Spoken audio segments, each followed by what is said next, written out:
याद रखें, कोई भी महफिल हो, चाहे 40वां हो, चाहे जुमेरात हो, चाहे जनाब 10वां हो, चाहे 11वीं हो, चाहे 12वीं हो, चाहे खत्मे कुरान का जलसा हो, कोई भी महफिल हो, सुन्नी डंके की चोट पे अपने महबूब नबी का जिक्र करता है, अपने आका का जिक्र करता है।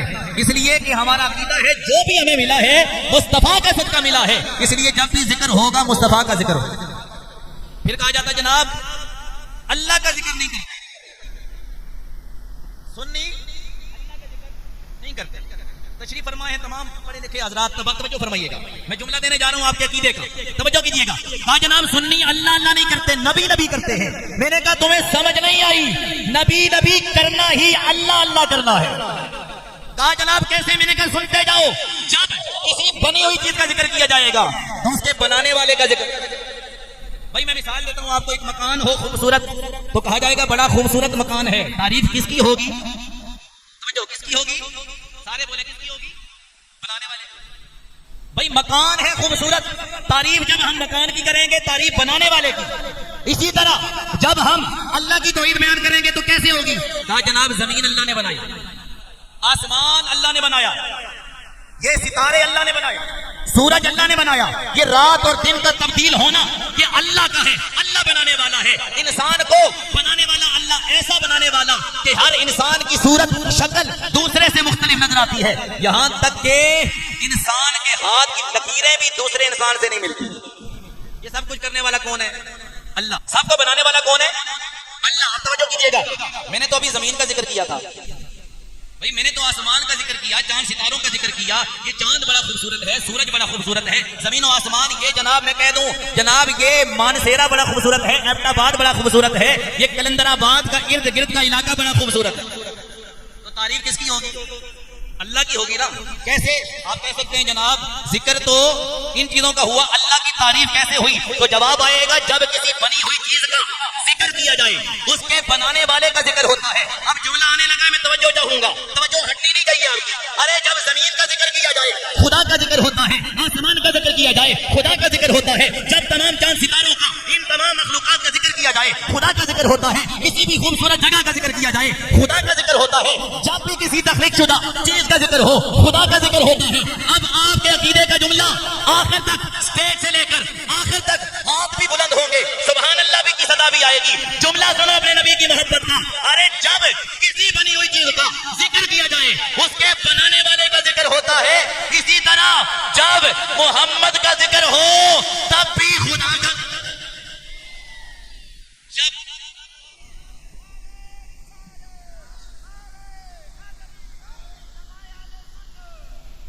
समझ आ रही है आपको बात तो कह दें सुभान अल्लाह, हाथ उठाकर बोलो सुभान अल्लाह। जब किसी बनी हुई चीज का जिक्र किया जाए उसके बनाने वाला का जिक्र होता है, तो अब जब हम सुन्नी नबी नबी करते हैं ये भी खुदा का जिक्र होता है। समझ आ गई आपको बात? नबी का जिक्र जब होगा तो खुदा का जिक्र, इसलिए कि नबी को बनाने वाला कौन है? अल्लाह है। तो नबी की तारीफ किसकी तारीफ हुई? अल्लाह की तारीफ। समझ आ गई आपको तौहीद? असली तौहीद क्या है? असली तौहीद क्या है? असली तौहीद ये है जब हम नबी का जिक्र करेंगे, वैसे तो मेरे अल्लाह ने हर चीज को बनाया, हर चीज को बनाने वाला मेरा अल्लाह है, लेकिन जब बाकी चीजों का जिक्र किया जाएगा ये अल्लाह की तौहीद जरूर है, लेकिन अल्लाह ताला की इतनी बड़ी तारीफ नहीं। अल्लाह की सबसे बड़ी तारीफ ये है, अल्लाह की सबसे बड़ी हम्दो सना ये है, अल्लाह तबारक व तआला की सबसे बड़ी शान बयान करने का अंदाज ये है, अल्लाह ने सब कुछ बनाया है, लेकिन हम अल्लाह का जिक्र इसलिए करते हैं, नबी का जिक्र करते हैं, अल्लाह की शान बयान करते हैं, वो इस तरह हम ये कहते हैं सब कुछ अल्लाह ने बनाया है, लेकिन अल्लाह की सबसे बड़ी तारीफ ये है कि अल्लाह ने मोहम्मद जैसा नबी बनाया है। समझ आ रही है आपको? अल्लाह की सबसे बड़ी तौहीद ये है कि अल्लाह ने मुस्तफा को बनाया, और फिर कुरान में ऐलान भी कर दिया, फरमाया कि जितनी भी चीजें ना, जितनी भी बाप दादा बहन भाई मालो दौलत जायदाद सब कुछ, कहा ये एक तरफ है, मेरे मुस्तफा की जब बारी आएगी तो इन चीजों को नहीं देखा जाएगा, बल्कि जब जान का मामला आएगा तो तब भी जान नहीं देखी जाएगी, जाने जहां देखी जाएगी। मुस्तफा की जात को देखा जाएगा। उस वक्त ये नहीं देखा जाएगा कि भाई मैं मर जाऊंगा, मैं जान दे दूंगा तो मेरी जिंदगी खत्म हो जाएगी। कहा ना, जो नबी पर कुर्बान होता है वो मरता नहीं है, मर के भी जिंदा होता है। समझ रहे हैं आप बात? तो जब हुजूर का मामला आएगा तो सब चीजों को कुर्बान करना पड़ेगा। तो अल्लाह ने उन तमाम चीजों का जिक्र भी कर दिया और मयार ईमान भी बयान कर दिया और मयार कामयाबी भी बयान कर दिया कि दुनिया और आखिरत की कामयाबी किसे मिलेगी। अब अगर आप इजाजत दें, थोड़ा सुभान अल्लाह बोलें, थोड़ा अपना पसीना भी निकालें, तो आप मोहब्बत के साथ सुभान अल्लाह बोलें तो अल्लाह का कुरान पढ़ते हैं। थोड़ा आप भी थोड़ा एक्टिव हो जाए ना, इतना सुस्त भी ना बैठे, बुलंद आवाज से हाथ उठाकर बोलें सुभान अल्लाह। अब अल्लाह का कुरान क्या ऐलान करता है, क्या मयार बयान करता है कामयाबी का, तवज्जो कीजिएगा। अल्लाह ने मयार बयान कर दिया अपनी रहमत के मुस्तहिक लोगों के लिए। तो अल्लाह का कुरान ऐलान फरमाता है, कुल इन काना आबाउकुम व अबनाउकुम व इखवानुकुम व अज़वाजुकुम व अशीरतुकुम व अमवालुन इक़्तरफ़्तुमूहा व तिजारतुन तख़शौना कसादहा व मसाकिन तरदौनहा अहब्बा इलैकुम मिनल्लाहि व रसूलिहि व जिहादिन फी सबीलिहि फतरब्बसू हत्ता याति अल्लाहु बिअमरी वल्लाहु ला यहदिल कौमल फासिकीन। अल्लाह ने फरमाया, ए महबूब आप फरमाए, क्या फरमाए? आप फरमाए। अल्लाह खुद भी कह सकता था डायरेक्ट, नबी को बीच में लाया। किसको लाया बीच में? लोग कहते ना जी वो डायरेक्ट खुदा तक, डायरेक्ट खुदा तक। मैंने कहा जो डायरेक्ट जाता है वो चोर होता है। आपको नहीं समझ आई, मैं समझा देता हूं। भाई छत पे चढ़ना हो ना, सीढ़ियों के जरिए जाओगे, सीढ़ियों के जरिए जाओगे। जो बंदा सीढ़ियां मौजूद हो लेकिन सीढ़ियों को छोड़कर छत पे चढ़े, लोग क्या कहेंगे? समझ रहे ना आप? भाई अगर आप सीढ़ियां छोड़ के छत पे चढ़ेंगे, लोग कहेंगे भाई चोर आ गया है, चोर दीवार फलांग रहा है, मकान में दाखिल हो रहा है। लेकिन जब सीढ़ियों से जाएंगे तो कहा जाएगा चोर नहीं है, अपना ही है। समझ रहे हैं आप? तो इसी तरह जब अल्लाह तक पहुंचने का इरादा करोगे, अल्लाह तक जाने का इरादा करोगे, अल्लाह को पाने का इरादा करोगे, जवाब आएगा फरमाया जब मेरी बारगाह में आना चाहते हो, मुझे पाना चाहते हो, डायरेक्ट मैं नहीं मिलूंगा, तुम मोहम्मद तक आओगे, तुम्हें मुस्तफा तक आना पड़ेगा। जो मुस्तफा तक आ गया वो खुदा तक आ गया। समझ रहे हैं आप? जो मुस्तफा तक आएगा वही खुदा तक आएगा। मुस्तफा के बगैर खुदा मिल ही नहीं। समझ रहे हैं आप? अभी ये हज का महीना है ना, लोग जाते हैं हज पर। इस बार तो मामला कुछ और था कोरोना की वजह से, और बाकी भी बड़ी साजिशें हैं गैर मुल्की। लेकिन अल्लाह ताला करम करे, अगले साल जिस तरह पहले लोग लाखों की तादाद में जाते थे, अल्लाह करम करे आइंदा भी लोग लाखों की तादाद में मुसलमान पाकिस्तान से हज करने के लिए जाएं। अल्लाह करम फरमाए। तो मदीने जो लोग जाते हैं, मदीने तो कहा जाता है भाई हज तो होता है मक्के, मदीने क्यों जाते हैं? भाई हज कहाँ होता है? मक्के ही होता है ना। हम कौन सा कह रहे हैं मदीने में होता है? हम भी ये कहते हैं कि हज कहाँ होता है? हज मक्के होता है, इसमें कोई शक नहीं। जो बंदा ये कहे जनाब मदीने में हज होता है वो गलत है, गुमराह है। लेकिन मैं जो जुमला बोलने लगा, हाँ बेशक तवाफ मक्के होता है, हज मक्के होता है, उमरा मक्के होता है, लेकिन सुनते जाओ जुमला, बेशक हज मक्के में होता है, बेशक हज मक्के में होता है, लेकिन कबूलियत मदीने में मिला करती है। कबूलियत कहाँ मिलती है बोलो? मदीने में। जो बंदा मदीने में कबूल नहीं वो मक्के में भी कबूल नहीं, इसलिए कि जो मुस्तफा का होगा वही खुदा का। तो अल्लाह ने फरमाया कुल, ए महबूब आप फरमाए। या अल्लाह तो डायरेक्ट कह देता, फरमाया यही बताना चाहता हूं, जब मैं अपनी बात करता हूं नबी को दरमियान में रख के बात करता हूं ताकि कोई समझ आए कि अकेले डायरेक्ट अगर आओगे तो बात नहीं बनेगी, मुस्तफा को बीच में लाना पड़ेगा। फरमाया कुल, ए महबूब फरमाए, इन काना आबाउकुम, अगर तुम्हें अपने बाप, अबनाउकुम, और अगर तुम्हें अपने बेटे, व इखवानुकुम, और अगर तुम्हें अपने भाई, फरमाया वाज़वाजुकुम, और तुम्हें अपनी बीवियां, अपने बीवी बच्चे, फरमाया वाशिरतुकुम अम्वालुन इक़्तरफ़्तुमूहा, अपने मालो दौलत, अपनी जायदाद, अपने मकान, तमाम चीजें, फरमाया अगर तुम्हें अल्लाह और उसके रसूल से ज्यादा प्यारे हो गए, अहब्बा इलैकुम मिनल्लाहि व रसूलिहि व जिहादिन फी सबीलिहि, ये चीजें अगर अल्लाह रसूल से ज्यादा प्यारी हो गई तो फरमाया हत्ता यअती अल्लाहु बि अमरी, फरमाया फिर अल्लाह के अजाब का इंतजार। अगर तुम्हें अल्लाह और उसके रसूल से ज्यादा ये चीजें प्यारी हो गई तो फिर अल्लाह के अजाब का इंतजार करो। वल्लाहु ला यहदिल कौमल फासिकीन, फरमाया बेशक अल्लाह और अल्लाह इन फासिकीन को, बेहदायतों को, ऐसे लोगों को जो नबी को छोड़ दें, फरमाया ऐसे लोगों को अल्लाह हदायत नहीं देता। या अल्लाह हदायत किन लोगों को मिलती है, कामयाबी किन लोगों को मिलती है? फरमाया कामयाबी और हदायत उन लोगों को मिलेगी जो मेरे मुस्तफा पर अपना सब कुछ कुर्बान करने वाले हैं। कुरान है भाई, अन नबिय्यु औला बिल मुमिनीना मिन अनफुसिहिम, फरमाया अन नबिय्यु औला बिल मुमिनीना मिन अनफुसिहिम, फरमाया मेरा नबी मोहम्मद मोमिनों की ईमान वालों की जानों से भी करीब है। फरमाया बेशक बाप का रिश्ता करीबी लेकिन जान से ज्यादा नहीं, औलाद का रिश्ता करीबी मगर जान से ज्यादा नहीं, बेटों का रिश्ता करीबी जान से ज्यादा नहीं है। फरमाया दोस्त का रिश्ता करीबी मगर जान से ज्यादा नहीं है। फरमाया मेरा महबूब नबी वो है जो मोमिन की जान से भी करीबी है। मुस्तफा की जात जान से भी करीबी है। अब तवज्जो फरमाते जाना, मेरे नबी के गुलामों ने किस तरह मेरे नबी पर अपनी जानों का नजराना पेश किया, किस तरह मेरे नबी से प्यार किया, किस तरह मेरे नबी से इश्क किया है, मेरे नबी से मोहब्बत की है। मेरे नबी ने किस तरह मेरे नबी के सहाबा ने हुजूर के लिए अपना सब कुछ कुर्बान किया है। एक सहाबी एक जंग के अंदर जब आपको तीर लग गए, जख्मी हो गए, जख्मी हालत पर जमीन पे पड़े हुए, दूसरा सहाबी आ गया, कहने लगे ए मेरे मुसलमान भाई, अगर तू कहता है मैं तुझे पानी पिला देता हूँ, अगर तू कहता है मैं तबीब बुला लेता हूँ, अगर तू कहता है मैं तुझे तेरे अजीज तक पहुँचा देता हूँ। तो कहने लगे ना मुझे पानी चाहिए ना मुझे कोई और चीज चाहिए। वो कहने लगे फिर क्या चाहिए? कहने लगे मेरी सिर्फ एक तमन्ना है, मुझे हुजूर की बारगाह में पहुँचा दो। मैं ये चाहता हूँ मेरी जान निकले तो मेरा सर मुस्तफा के कदमों में हो। मेरी तमन्ना ये है जब मैं शहीद हो जाऊं कदम मुस्तफा के हों, सर मेरा हो। ये उन सहाबा का जज्बा था, ये उन सहाबा का इश्क था मुस्तफा से, वो इश्क किया। हजरत ज़ैद बिन हारिसा को जो करना, हजरत ज़ैद बिन हारिसा ये वो सहाबी है जो मेरे नबी की बीवी हजरत खदीजातुल कुबरा, पहली जोजा मेरे मुस्तफा की।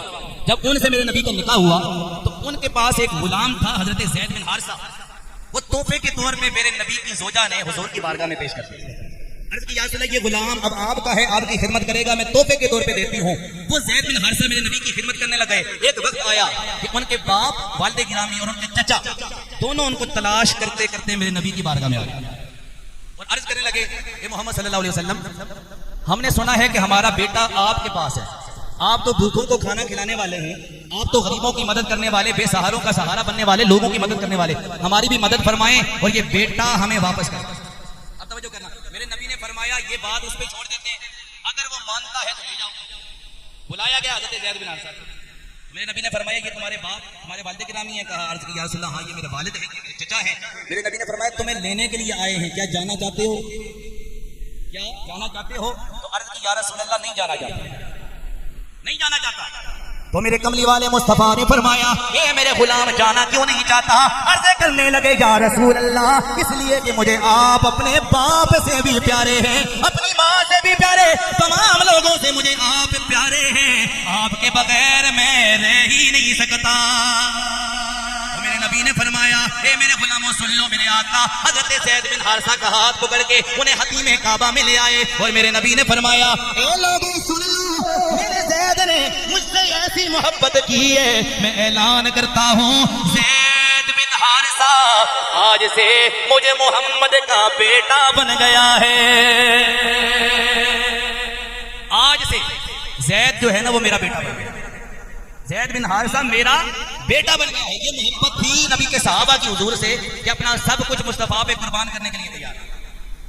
अब सहाबा इकराम में अगर देखें, अबू बकर से लेकर जितने भी नबी के सहाबा, इसकी दास्तान आपको हैरत अंगेज नजर आएगी। अबू बकर सारा माल लेकर आ गए, सारा कुछ घर से लेकर आ गए, यहां तक कि आपने घर में झाड़ू मारा, घर में झाड़ू मारा कि कोई चीज रह ना जाए, सब कुछ ले लिया, फिर भी झाड़ू मार रहे हैं, कोई सुई कोई ऐसा कोई भी चीज रह ना जाए जो मुस्तफा की बारगाह में ना पहुंचे, सब कुछ हुजूर की बारगाह में पहुंच जाए। जब नबी की बारगाह में आए, तन के कपड़े भी हुजूर की बारगाह में और अपने बदन को छुपाने के लिए, जिस्म को छुपाने के लिए आपने टाट का लिबास पहना हुआ है, बटनों की जगह बबोल के कांटे, नबी की बारगाह में आए तो मेरे नबी ने फरमाया, ए अबू बकर, घर वालों के लिए क्या छोड़ा? तो अर्ज की, या रसूलल्लाह, घर वालों के लिए अल्लाह और उसका रसूल ही काफी है। तो मेरे नबी ने फरमाया, अच्छा ये बात है, ये मामला हो गया। उमर फारूक फरमाते हैं कि उस वक्त मेरे पास बड़ा माल मौजूद था, मैंने तो आधा माल लाया। जब मैंने सोचा कि मैं सबसे ज्यादा माल ला चुका हूँ, पीछे देखा अबू बकर सारा माल लेकर आ गए हैं। मैं समझ गया पूरी जिंदगी लगा रहूं, अबू बकर से आगे नहीं बढ़ सकता। अबू बकर सारा माल लेकर आ गए। अच्छा, जब सारा माल लाया, टाट का लिबास पहना हुआ, ये सारा मामला हो गया। अबू बकर चले गए। थोड़ी देर गुजरी, जिब्राइल अमी आ गए। जिब्राइल आए तो जिब्राइल ने वही लिबास पहना हुआ है जो अबू बकर ने पहना हुआ था। तो जब अबू बकर का लिबास पहने हुए जिब्राइल को देखा तो मेरे नबी ने फरमाया, जिब्राइल तूने कौन सा लिबास पहना हुआ है? तो अर्ज करने लगे, या रसूल अल्लाह, मुझे देख रहे हैं कि मैंने ये लिबास पहना हुआ है। आसमानों की तरफ नजर उठाकर देखें, अल्लाह ने तमाम फरिश्तों को हुक्म दे दिया है, हे मेरे फरिश्तों, आज वही लिबास पहनना है जो मेरे मोहम्मद के यार अबू बकर ने पहना है। हाँ, वही लिबास तुमने पहनना है जो मेरे यार अबू बकर ने पहना हुआ है। तो हज़रात गिरामी, अबू बकर की अदा मेरे अल्लाह को इतनी पसंद आई है कि सारे फरिश्तों को हुक्म दे दिया कि अबू बकर वाला लिबास पहन के आ जाओ। ए अबू बकर, ये क्या कर रहे हो? ये क्या कर रहे हो? क्या तुमने ये नहीं सोचा अगर ये लिबास पहन के जाऊंगा लोग क्या कहेंगे, लोग बातें करेंगे? फरमाया, सुन लो, मैं लोगों की पसंद नहीं देखता, मैं तो मुस्तफा की पसंद देखता हूँ। गोया कह रहे हो मोहम्मद हमारे बड़ी शान। अब जो पढ़ेगा वो हाथ उठाए ना माशाल्लाह। जिसने पढ़ना है, 4 बंदों ने पढ़ना है, जिसने पढ़ना है वो हाथ उठाए माशाल्लाह। अब सारों की आवाज आए, मोहम्मद हमारे, माशाल्लाह सबकी आवाज आए, मोहम्मद हमारे बड़ी शान वाले, लगाते हैं नारा ये ईमान वाले, मोहम्मद हमारे। माशाल्लाह स्टेज वालों की आवाज भी आ रही है। अल्लाह ताला सबको सलामत रखे, अल्लाह सबकी हाजिरी कबूल फरमाए, सबकी आवाज आए। मेरी दुआ है जो नबी का तराना पढ़े, जो नबी के नाम पे बोले, अल्लाह मरते वक्त कलमा बोलना नसीब फरमाए। सबकी आवाज आए, मोहम्मद हमारे, मोहम्मद हमारे। सबकी आवाज आखिर तक, मोहम्मद हमारे, लगाते हैं नारा ये ईमान वाले, मोहम्मद हमारे, मोहम्मद हमारे, मोहम्मद हमारे। आला हजरत इमाम अहमद रजा खान फाज़िले बरेलवी, हम आला हजरत इमाम अहमद रजा खान फाज़िले बरेलवी रहमतुल्लाहि ताला अलैह, आपका इश्क कैसा था, आपकी मोहब्बत कैसी थी? मदीने की गलियों में जा रहे हैं, मदीने की सरजमीन पे जा रहे हैं, नंगे पांव चल रहे हैं। आजकल तो बहुत से लोग नंगे पांव चल के जाते हैं और कहते हैं जनाब हम बड़े आज के रसूल हो हैं। मैंने कहा आज के रसूल वो नहीं होता जो नबी के गुलामों को लब्बैक या रसूल अल्लाह कहने वालों को जेल के अंदर डाले और नबी की तौहीन करने वाली उस आसिया मलूना को इज्जत के साथ बरी करवाए। मैंने कहा नबी का आशिक वो होता है सारी दुनिया दुश्मन बन जाए, लेकिन वो नबी के इज्जत पे, नबी की खत्मे नबूवत पे पहरा देता है।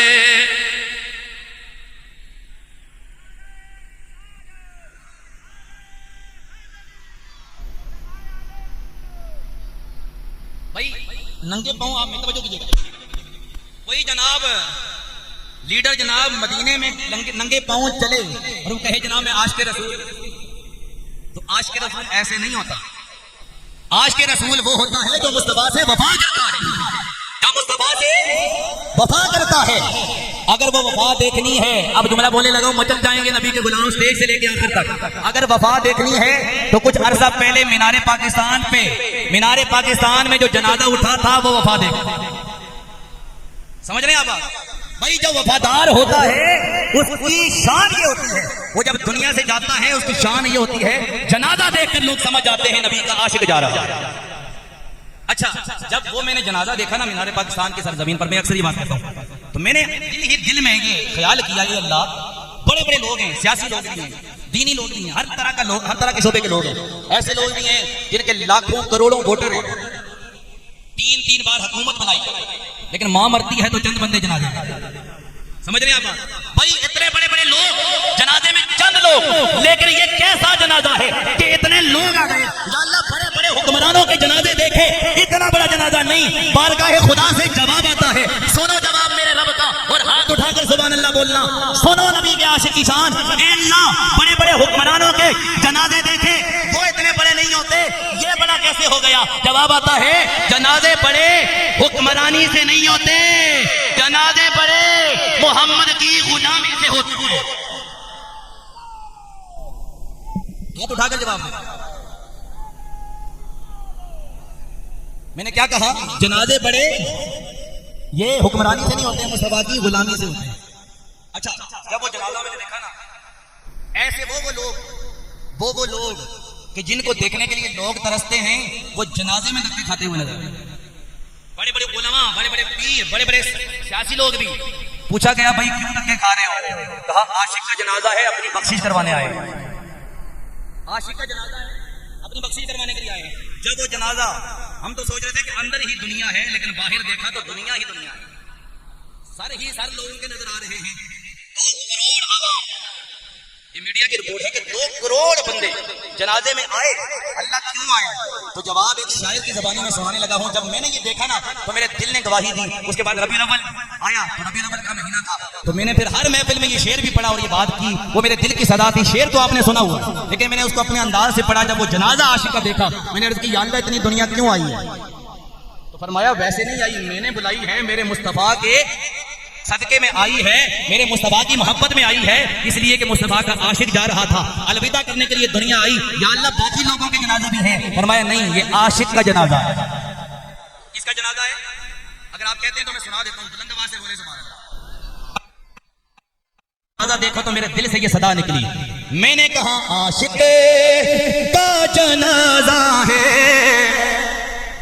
आशिक का जनाजा है, जरा धूम से निकले। आशिक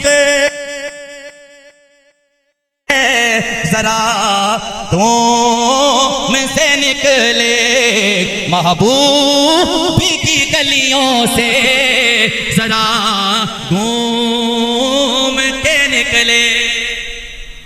ये आशिक का जनाजा है। तो अगर इज्जत की मौत मरना है तो मुस्तफा से बता। ये बाबा रिजवी ये मिशन दे के चला गया कि हुजूर की खत्म नबूवत का पहरा दो, इज्जत तुम्हें खुद ब खुद मिलेगी। जो हुजूर की इज्जत की बात करेगा उसे ही इज्जत मिलेगी। मैं अर्ज ये कर रहा था, मदीने में सिर्फ नंगे पांव चलने से बात नहीं बनती, वफा भी करनी पड़ती है। मैं आला हजरत की बात कर रहा था। आला हजरत नंगे पांव चल रहे हैं, लेकिन वो सिर्फ नंगे पांव नहीं चले, उन्होंने वफा भी की है। मुस्तफा पूरी जिंदगी नबी के दुश्मनों से लड़ते रहे, उन तमाम गुस्ताखान रसूल को जाहिर करते रहे कि ये नबी की तौहीन करने वाला मुसलमान नहीं हो सकता। अब वो आशिक रसूल मदीने में चल रहे हैं नंगे पांव। अचानक चलते चलते एक कांटा आपके पांव में चुभ गया। कांटा पांव में चुभे तो हम करते हैं आह बुलंद करते हैं, हमारे मुंह से आवाज बुलंद होती है, तकलीफ वाली आह निकलती है। लेकिन आला हजरत को कांटा चुभा तो आपने आह नहीं की, कोई आवाज बुलंद नहीं की, उस कांटे को प्यार से उठाया, उस कांटे को उठाया और आपने उस कांटे को अपने दिल के साथ लगाया। अब जुमला सुनना मोहब्बत का। आला हजरत ने वो कांटा उठाया और अपने दिल के साथ लगाया और आपने फरमाया ए मदीने के कांटे, ए मदीने के कांटे, तू आम कांटा नहीं, मेरा मुस्तफा के देश का कांटा है, मेरे नबी की सरजमीन का कांटा है। तेरी शान ये है, सुन ले, तेरी जगह मेरे पाँव में नहीं है, तेरी जगह मेरे दिल में है। और आपने फरमाया खारे सहराए नबी, खारे सहराए नबी, पाँव से क्या काम तेरा, खारे सहराए नबी, पाँव से क्या काम तेरा। आ मेरी जाने मेरे दिल में है रसेता तेरा। रास्ता है ना वो मेरे दिल में है, पाँव में नहीं है। ये मोहब्बत थी नबी के गुलामों की। आला हजरत इमाम अहमद रज़ा खान फाज़ली बेलवी, ये मोहब्बत रसूल, फिर मर्तबा भी मिला। अब तवज्जो करना, ये तो मैंने बात सुनाई है ना नबी के गुलामों की, कलमा पढ़ने वालों की। एक ऐसा भी आशिक गुजरा है जो था हिंदू लेकिन नबी की नाते पढ़ा था। नाम है दिल्लू राम। नाम क्या है? दिल्लू राम। हिंदू लोगों के बाजार में खड़े होकर मुस्तफा की नाते पढ़, तवज्जो करना, बड़ी मजे की बात, मुस्तफा की नाते पढ़ रहा है हिंदू लोगों के बाजार में खड़े होकर। लोगों ने कहा तू हिंदू है, कलमा भी नहीं पढ़ता और नाते मुस्तफा की पढ़ रहा है। कहा बेशक हिंदू हूं लेकिन प्यार मुस्तफा से हो गया। प्यार किससे हो गया? मुस्तफा से। अब तवज्जो कीजिएगा, प्यार मुस्तफा से हो गया है। हिंदू हूं लेकिन प्यार मुस्तफा से हो गया है। नात उसने लिखी, क्या लिखी? उसने कहा सुन लो, हशर में रहमतल लिल आलमीन के ये माना खुले, हशर में रहमतल लिल आलमीन के ये माना खुले, खल्क सारी है, खल्क सारी है शाफ़िए रोज़े जज़ा के साथ। हशर में ये बात खुल गई, ये सारी दुनिया मुस्तफा के साथ है। अच्छा, अगली बात उसने कहा, जब दिल्लू राम को लेकर जब हजरत गए, दिल्लू राम को लेकर जब हजरत गए, गुल हुआ, गुल हुआ यानी शोर हुआ, शोर शराबा शुरू हो गया, लोगों की आवाजें बुलंद होना शुरू हो गई। कहता गुल हुआ, एक हिंदू भी है महबूबे खुदा के साथ। लोगों का शोर शुरू हो गया, भाई एक हिंदू भी मुस्तफा के साथ आ गया, ये कैसे? तो कहा ये मुस्तफा की रहमत लिल आलमीन। अच्छा, वो कैसे साबित हुई रहमत लिल आलमीन? बीमार हो गया। क्या हुआ? बीमार हो गया, आखिरी वक्त है, हिल भी नहीं सकता, ना पांव हिला सकता है, ना हाथ हिला सकता है, आखिरी वक्त है और चारपाई पे पड़ा है। तवज्जो करना, इसी दौरान थोड़ी देर गुजरी, चारपाई से उठा, दरवाजे के करीब चला। लोग कहने लगे, दिल्लू राम अभी तो तू हिल भी नहीं सकता था, ना तेरे पांव हिल सकते थे, ना तेरे पांव हिल सकते थे, ना तू उठ सकता था, ना तू बैठ सकता था। ये अचानक उठ के दरवाजे के करीब आ गया, ये जान कैसे आ गई है? क्या हुआ? दिल्लू राम कहने लगा, ए लोगों सुन लो, सारी जिंदगी जिस मुस्तफा की नाते में पढ़ता रहा हूँ, आज वो कमली वाला आ गया है, आज वो कमली वाला आ गया। मेरे नबी ने फरमाया, दिल्लू राम, ए दिल्लू राम, तू पूरी जिंदगी मेरी नाते पढ़ता रहा, अब मेरा कलमा पढ़ ले। मेरे नबी ने फरमाया, पढ़ ला इलाहा इल्लल्लाह मुहम्मदुर रसूलुल्लाह। कलमा पढ़ लिया, मुसलमान हो गया। कहने लगे, ए अल्लाह के रसूल, अगर अपना आशिक बनाया है और मुसलमान बनाया है, कलमा पढ़ाया है, तो अब मुझे नाम भी दे जाए, कोई मुसलमानों वाला नाम दे जाए। मेरे नबी ने फरमाया, ए दिल्लू राम, तेरा नाम पहले दिल्लू राम था, अब तेरा नाम कौसर अली कोसरी हो गया है। तेरा नाम कौसर अली कोसरी हो गया। आज भी लाहौर में उसकी कब्र मौजूद है, आज भी लाहौर में उसकी कब्र मौजूद है। ये नबी के इश्क करने वाले हिंदू, उसने मुस्तफा से मोहब्बत की, ईमान मिल गया, ईमान मिल गया नबी की मोहब्बत की वजह से। ये है हकीकी मोहब्बत, जो बंदे को ईमान वाला बनाती है, बेईमान नहीं बनाती। मोहब्बत रसूल हो और बंदा बेईमान हो जाए, ये हो ही नहीं सकता। तवज्जो कीजिएगा। इसी तरह एक यहूदी था, ये हिंदू की बात आपने सुनी ना, अब नबी के दौर के एक यहूदी नौजवान की बात सुनी। यहूदी है, नबी का कलमा नहीं पढ़ता है, नौजवान, और एक दिन मेरे मुस्तफा का चेहरा देख लिया, एक दिन मेरे मुस्तफा का चेहरा देख लिया। जब मेरे मुस्तफा का चेहरा देखा तो मुस्तफा से प्यार हो गया, मेरे मुस्तफा से प्यार हो गया। वो यहूदी नौजवान कलमा मुस्तफा का नहीं पढ़ता, यहूदी है, लेकिन जब मेरे नबी की ज़ियारत की, दिल में नबी का प्यार पैदा हो गया, मोहब्बत रसूल पैदा हो गई, हुजूर से इश्क करने लग गया। इसी दौरान थोड़ा अरसा गुजरा, नबी की ज़ियारत कुछ दिन नहीं हुई, कुछ दिन नबी की ज़ियारत से महरूम हो गया। इस ज़ियारत से महरूम होने की वजह से तड़पने लग गया, उस तड़प की वजह से बीमार हो गया, बीमार हुआ, चारपाई पे पड़ा हुआ है। घर वालों ने तरह तरह के तबीब बुलाए, हकीम बुलाए, तबीब बुलाए, ए तबीबो चेक करो, मालूम करो इसको बीमारी क्या है, इसको मर्ज क्या है। तमाम तबीब चेक करने के बाद, मालूम करने के बाद यही कहते हैं, ए लोगों सुन लो, हम चेक करके यही कहते हैं, इसे कोई भी बीमारी नहीं है। जब ये बात कही, घर वाले कहने लगे, अगर बीमारी नहीं तो इतना मर्ज किस तरह हो गया, इतनी चारपाई पे ये लेटा हुआ है, ना हिल सकता है, ना चल सकता है, ना उठ सकता है, इतना बीमार कैसे हो गया? कोई ना कोई बीमारी तो जरूर होगी। वो नौजवान कहने लगा, ए घर वालों सुन लो, मेरी बीमारी का इलाज इन तबीबों के पास नहीं है, मेरी बीमारी का इलाज मेरे महबूब के पास है। कहा, इसका इलाज मेरे महबूब के पास है। गोया कह रहा हो, ना दवाई की जरूरत, ना किसी इलाज की जरूरत।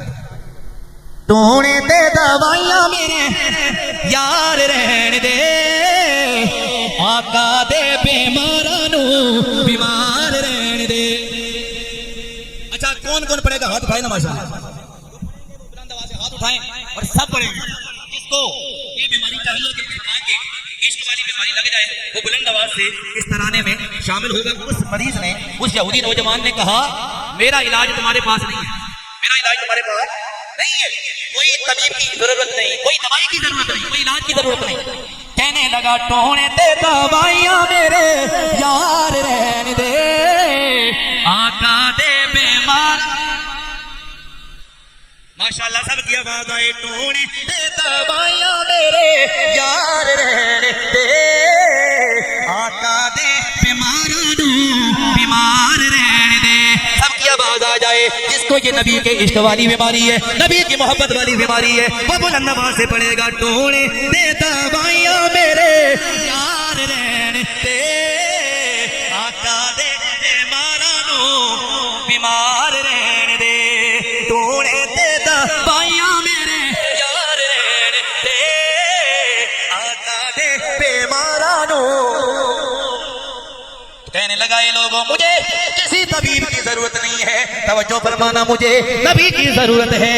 बाप कहने लगा बेटे मुझे लगता है तेरे मरने का वक्त करीब आ गया, अब मुझे इतना बता दे तेरी आखिरी तमन्ना क्या है, आखिरी ख्वाहिश क्या है। वो यहूदी नौजवान कहने लगा ए मेरे वाले गिरामी, ए मेरे अब्बा जान सुन लीजिए, मेरी आखिरी तमन्ना ये है मैं अपने मुस्तफा का दीदार कर लूं, मैं हुजूर का दीदार करना चाहता हूँ, हुजूर की ज़ियारत करना चाहता हूँ। बाप कहने लगा, गुस्से में आ गया, कहने लगा ए मेरे बेटे तू भी यहूदी है, मैं भी यहूदी हूँ, वो तो मुसलमानों के नबी हैं, उनकी ज़ियारत क्यों करना चाहता है? क्या आखिरी वक्त तू अपना दीन छोड़ना चाहता है? बेटा कहने लगा मेरे वालिद गिरामी, अगर आखिरी ख्वाहिश वाला मामला हो, दुश्मन भी आखिरी ख्वाहिश को पूरा करते हैं, तू तो मेरा बाप है, मेरी आखिरी ख्वाहिश ये है मैं उनकी ज़ियारत कर लूँ। बाप था फिर क्या न करता, मजबूर हो गया, दौड़ा दौड़ा मेरे नबी की बारगाह में आया, कहने लगा ए अल्लाह के रसूल, ए मोहम्मद सल्लल्लाहु अलैहि वसल्लम, मैं यहूदी हूँ लेकिन मेरा बेटा आपसे प्यार करता है, मेरा बेटा आपसे प्यार करता है, लिहाजा मेरे बेटे के पास चलिए ताकि मेरा बेटा आखिरी वक्त आपका दीदार कर ले। मेरे आका चल पड़े, उनके घर पहुंच गए। इससे पहले वो नौजवान बेहोश हो गया, आंखें बंद हो गई। जब मेरे आका उनके घर में दाखिल हुए, वो बेहोश था, आंखें बंद थी। बाप बोला बेटे आंखें खोल, इसका दीदार करना चाहता है, वो कमली वाला आ गया है, आ गया। अब तवज्जो करना, अब प्यारी बात करने लगा। जब ये बात देखी ना, हुजूर का चेहरा देखा, अर्ज करने लगा या अल्लाह अगर थोड़ी और मोहलत दे दे, मौत थोड़ी आगे मौत का वक्त बढ़ा दे ताकि हुजूर का जी भर के दीदार करे। अब मौत का वक्त है, दीदार जी भर के करना चाहता हूँ। हुजूर सामने है, आंखें जमा कर मेरे नबी को आखिरी वक्त देख रहा है, आखिरी सांसें हैं, और गोया यूं कह रहा है ए कज़ा ठहर जा। कज़ा कहते हैं मौत, उसे तमन्ना क्या की, ए कज़ा ठहर जा कर लूं आका से मैं, ए कज़ा ठहर जा कर लूं आका से मैं, एक हंसी गुफ्तगू आखिरी आखिरी, ए कज़ा ठहर जा कर लूं आका से मैं, एक हंसी गुफ्तगू आखिरी आखिरी, है कज़ा ठहर जा। आखिरी तमन्ना ये। अच्छा, जब मेरे नबी ने उसके इश्क को देखा, फरमाया तू मेरा आशिक है और मेरा आशिक जहन्नम में नहीं जा सकता। अब मैं ये कहता हूं अगर मुझसे मोहब्बत करता है, कलमा पढ़, कलमा पढ़, मुसलमान हो जा, जन्नत तेरा मुकद्दर बन जाएगी, जन्नत जाने मैं जानू, तू कलमा पढ़। जब ये बात मेरे नबी ने फरमाई ना, उसने बाप की तरफ देखा, बाप भी कहने लगा जैसे ये कहते हैं कर जा। उसने ये सुनने की देर थी, कलमा जारी पढ़ने लगा ला इलाहा इल्लल्लाह दिला। माशाल्लाह, अल्लाह सबको मरते वक्त कलमा नसीब फरमाया। बुलंद आवाज से सारों की आवाज आए, ला इलाहा इल्लल्लाह दिला। इस कलमे दे राज़ ने यारे ने, इस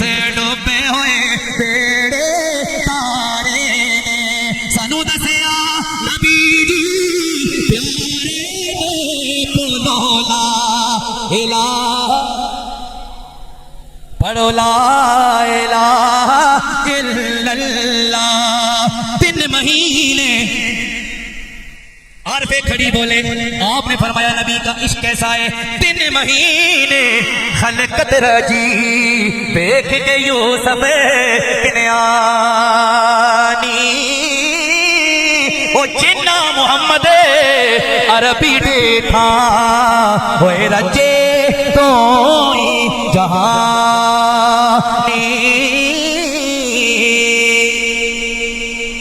वाह करीम उम्मत दा वादी, मेरे शफात करेदा। जिब्राइल जिस दे चा करे ओए नबिया दा असर करे दा। पढ़ो ला इलाहा इल्लल्लाह के ला। हवा ठंडी हो गई, बुलंद आवाज से ला इलाहा इल्लल्लाह के ला इलाहा। कलमा पढ़ लिया मेरे नबी का, मुस्तफा का दीवाना बन गया, मेरे नबी का प्यारा हो गया, मेरे नबी का आशिक बन के दुनिया से चला गया। जब मेरे नबी ने देखा उसकी रूह परवान कर गई है, मेरे नबी ने फरमाया, हे मेरे गुलामों, इसकी लाश को उठाओ, मदीने से घुमाते हुए जनाजे का तक ले जाओ। या रसूल अल्लाह, वजह क्या है? फरमाया, अब मेरा सहाबी बन गया। जब उसका जनाजा उठा, तवज्जो करना, उसका जनाजा उठा, मेरे आका अपने पांव, पूरे पांव जमीन पे नहीं रख रहे, बल्कि पांव की उंगलियों के बल चल रहे हैं, पांव की उंगलियों के बल चल रहे हैं, पूरा पांव जमीन पे नहीं रख रहे। मेरे नबी के सहाबा ने अर्ज की, या रसूल अल्लाह, पूरे पांव जमीन पे क्यों नहीं रख रहे? मेरे नबी ने फरमाया, गुलामों, इसकी वजह ये है, मैं इसलिए पांव जमीन पे नहीं रख सकता, मेरे इस आशिक के जनाजे में इतने फरिश्ते आए हैं कि मुझे पांव रखने की जगह ही नहीं मिल रही। ये आज कैसा था, इसके जनाजे में इतने फरिश्ते आए हैं, मुझे पांव रखने की जगह ही नहीं मिल रही। ये नबी की शान है। ओए, हुजूर से मोहब्बत करने वाले अगर नबी के गुलाम हो ना, उनको देखकर भी लोग कलमा पढ़ लेते। तवज्जो कीजिएगा, इमाम मोहम्मद ये हैं हजरत इमाम अबू हनीफा के शागिर्द। बड़ा मजे का वाकया, आप हैं मेरे हजरत मुहतरम इमाम अबू हनीफा रहमतुल्लाह ताला अलैह, उनके शागिर्द हैं हजरत इमाम मोहम्मद। अल्लाह ने हुस्न व जमाल भी बड़ा दिया, बड़े प्यारे थे। तवज्जो कीजिएगा, उलमा इकराम तशरीफ फरमा है, इतने प्यारे थे कि नकाब करके गुजरा करते, कहीं कोई फितने में न पड़, हुस्न व जमाल की वजह से कोई फितने में न पड़ जाए, अपने चेहरे पे नकाब करके चला करते, कोई फितने में न पड़ जाए। एक मर्तबा बगदाद शरीफ, बगदाद आए ना, तो आपने एक बस्ती से जाना था, जो बस्ती ईसाइयों और यहूदियों की बस्ती, ईसाइयों और यहूदियों की बस्ती। उन्होंने सोचा भाई ये ना हो कि ईसाई कहें जनाब मुसलमानों के पास कुछ भी नहीं है, लिहाजा हम इस दौर के साथ जाएंगे, इन्हें पता चले मुसलमानों की शान क्या है। 30 अरबी घोड़े मंगवाए, 30 अरबी नस्ल के 30 घोड़े मंगवाए और 30 शागिर्द बुलाए और 30 को हुक्म दिया, इन घोड़ों पे सवार हो जाओ, लंबी लंबी दस्तारें पहन लो और मेरे पीछे पीछे आओ, आगे मेरा घोड़ा होगा, पीछे तुम्हारे घोड़े होंगे, हम चलेंगे और बताएंगे मुसलमानों की शान क्या है। अच्छा, आगे आगे इमाम मोहम्मद, पीछे उनके शागिर्द घोड़ों पे सवार है। और पहले रवाज ये होता था, जब किसी इलाके में कोई मेहमान आता, औरतें छतों पे खड़े होकर उनको देखा करती। एक रवाज था पहले दौर में, औरतें ईसाइयों और यहूदियों की औरतें वो छतों पे खड़े होकर देखने लगी कि कौन मेहमान आ रहे हैं। जब उन औरतों ने इमाम मोहम्मद का चेहरा देखा, इमाम मोहम्मद का चेहरा देखा, तो उन औरतों ने जब इमाम मोहम्मद का चेहरा देखा, हैरान रह गई, इतना हुस्न जमाल वाला, इतना प्यारा चेहरे वाला कौन है। एक ने जब देखा, उसने कलमा पढ़ लिया, कलमा पढ़ के मुसलमान हो गई। दूसरी ने उसको देख के उसने भी कलमा पढ़ लिया, औरतें मुसलमान होने लगी, शोर पड़ गया, मोहम्मद आ गए, इमाम मोहम्मद आ गए। उनमें से एक बंदा बोला, ए लोगों सुन लो, ये वो मोहम्मद नहीं है, ये वो मोहम्मद नहीं है जिन्हें तुम सोच रहे हो, ये तो नबी के गुलाम है, ये तो एक आम इमाम मोहम्मद है, वो नबी नहीं है, वो वाले मोहम्मद नहीं है जो तुम समझ रहे हो।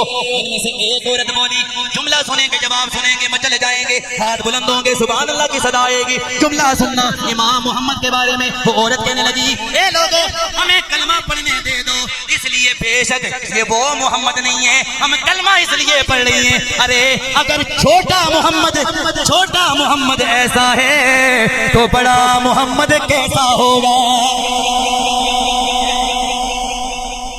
छोटा मोहम्मद ऐसा है तो बड़ा मोहम्मद कैसा होगा? मोहम्मद हमारे, माशाअल्लाह सबकी आवाज आए, मोहम्मद हमारे, मोहम्मद हमारे, बड़ी शान वाले मोहम्मद हमारे, सबकी आवाज आए, मोहम्मद हमारे। जिसने भी मेरे नबी का चेहरा देखा और मोहब्बत के साथ देखा, ईमान वाला बन गया, मुसलमान हो गया, उसने कलमा पढ़ लिया। और जब मोहम्मद के गुलामों को जब देखा, कमली वाले के गुलामों को लोगों ने देखा, तो नबी के ऐसे गुलाम भी हैं कि नबी के गुलाम को देखकर भी लोग कलमा पढ़ लेते थे। ख्वाजा मोइनुद्दीन की चीज मेरी 90 लाख मुसलमान की है। इंडिया में जितने मुसलमान हैं पाकिस्तान से भी ज्यादा निगाह है ख्वाजा मोइन की निगाह थी, उनकी निगाह का सदका वो मुसलमान हुए। तो मुझे कहने दो, अरे अगर एक खिदमत गुजार मेरे नबी का कलमा पढ़ने वाला वो इतनी शान वाला है तो मुस्तफा कितनी शान वाला है। ये शान है खिदमत कारों की, ये शान है खिदमत कारों की, सरकार का आलम क्या होगा। ये गुलामों की शान है तो मुस्तफा की शान का आलम क्या होगा। अब तवज्जो करना, मैं अपनी आखिरी जुमले में बोलने लगा, तवज्जो कीजिएगा। मैं भी समझता हूँ काफी वक्त हो चुका है, ज्यादा आपको तंग भी ना किया जाए। अब जुमले सुनिएगा। पैगाम, वो पैगाम जो देना जरूरी है, वो पैगाम ये है कि आज हम मोहब्बत का दावा तो जरूर करते हैं, लेकिन मोहब्बत सच्ची तब होगी, मोहब्बत सच्ची तब होगी जब मुस्तफा के दुश्मनों से नफरत, मुस्तफा के दुश्मनों से नफरत और मुस्तफा के प्यारों से मोहब्बत है। ये नहीं कि भाई कहा जाए हम आशिक़े रसूल हैं और गुस्ताखों का भी साथ दिया जाए। ना ना ना ना, जो नबी वाला होगा वो नबी के दुश्मन के कभी हामी हो सकता। आज बड़ी गैर मुल्की साजिशें और बड़ी तरह तरह की साजिशों के तहत कादियानियों को पावर दी जा रही है, इख्तियारात किए जा रहे हैं, उनको सपोर्ट किया जा रहा है। लेकिन सुन्नी का यही ऐलान है, मर तो सकते हैं, नबी की खत्म नबूवत पे हमला नहीं होने। जिसका यह अकीदा है वो हाथ उठाए माशाअल्लाह माशाअल्लाह, अल्लाह सलामत रखे सबको। हमारा अकीदा ये है, खत्म नबूवत पर हम कभी भी कोई बात बर्दाश्त नहीं कर सकते, खत्म नबूवत पर हमला बर्दाश्त नहीं कर सकते। पीर मेहर अली शाह रहमतुल्लाह तआला अलैह, आपने फरमाया था जो खत्म नबूवत का पेरा देता है, फरमाया उसकी पुश्त पे मुस्तफा का हाथ हुआ करता है, उसकी पुश्त पे मुस्तफा का हाथ होता है। उसकी मदद के लिए हुजूर अपना दस्ते अक़दस उसकी पुश्त पे रखते हैं।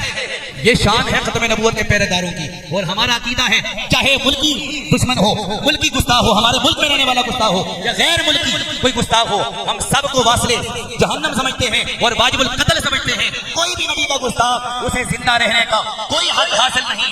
अभी खादम हुसैन रिजवी गया है, उसके मानने वाले बड़े बेशुमार खादम रिजवी बाकी। समझ रहे हैं आप? जैसे मुमताज कादरी शहीद हुआ तो लोगों ने समझा कि खत्म हो गया सिलसिला, कहा ना एक मुमताज कादरी मारोगे कहीं और उठे। खादिम हुसैन रिजवी एक दुनिया से गया है, लेकिन पीछे काफी बेशुमार अपने गुलाम छोड़ के गया है, जो नबी के नाम पर जान दे भी सकते हैं, जान ले भी सकते हैं और खत्म नबूवत का पहरा देना जानते हैं। इसलिए हमारा अकीदा है, चाहे हमारा बाप क्यों ना हो, हमारा बेटा क्यों ना हो, हमारे बाल बच्चे हो, औलाद हो, हमारा रिश्तेदार हो, कोई भी हो, जब हुजूर के रास्ते में, हुजूर के मामले में कोई तौहीन करेगा, नहीं देखेंगे, हमें बेटा नहीं देखेंगे, बल्कि रसूल का गुस्ताख समझ के रास्ते से हटा देंगे। अबू बकर सिद्दीक रज़ी अल्लाह ताला अन्हु, एक मरतबा बेटा कहने लगा, अबू बकर अब्बा जान, आप याद करें वो जंग जिस जंग में आप मेरी तलवार के नीचे आए, मैंने बाप समझ के छोड़ दिया, मैंने बाप छोड़ दिया। तो अबू बकर फिर नबी का यारे गार है, यारे मजार है, नबी का वो गुलाम है जो पहला खलीफा, इमाम सहाबा, इमाम मौला अली। भाई मौला अली जैसी हस्ती जिनके पीछे खड़े होकर नमाज पढ़े, उस अबू बकर की शान है। अबू बकर, आपने भी फरमाया, सुन, तूने तो जुमला कह दिया कि भाई तूने मुझे बाप समझ के छोड़ दिया था, अब मेरा जुमला सुन। ए अबू बकर, ए अब्बा जान, आपका जुमला क्या है, आप क्या कहना चाहते हैं? अबू बकर ने फरमाया, याद कर, तूने मुझे बाप समझ के जंग में छोड़ा था, लेकिन सुन, अगर तू मेरे सामने आ जाता, अल्लाह की इज्जत की कसम है, अगर तू मेरी तलवार के नीचे आ जाता, मैं बेटा समझ के छोड़ता ना, नबी का का गुस्ताख समझ के कत्ल कर देता। कहा अगर तुम मेरी तलवार के नीचे आता मैं छोड़ता ना, गुस्ताखे रसूल समझ के वासले जहन्नम कर देता। और हमारा अकीदा ये है, मेरे नबी से मेरा रिश्ता कल भी था। ये आखिरी बात और मेरी गुफ्तगू खत्म। बुलंद आवाज से, मेरे नबी से मेरा रिश्ता कल भी था। बुलंद आवाज से स्टेज से लेके आखिर तक सब इस कलाम में शामिल होंगे। मेरे नबी से मेरा रिश्ता, किसका रिश्ता नबी से है? हाथ उठाए ना माशाल्लाह, सबका है तो फिर इजहार भी कर दो यार, बुलंद आवाज से पढ़ लो। मेरे नबी से मेरा रिश्ता कल भी था, बतला दो गुस्ताखे नबी को, गैरत मुस्लिम जिंदा है, गैरत मुस्लिम जिंदा है, बतला दो गुस्ताखे नबी को, गैरत मुस्लिम जिंदा है, उन पे मर मिटने का जज्बा कल भी था। आखिर तक आवाज आ जाए, उन पे मर मिटने का जज्बा कल भी था। इसलिए नियत करें, हुजूर के नाम पे सब कुछ कुर्बान करने के लिए तैयार है। माशाल्लाह सारे हाथ उठाएं और सारे बोले इंशाअल्लाह हम हुजूर के नाम पे सब कुछ कुर्बान करने के लिए तैयार हैं।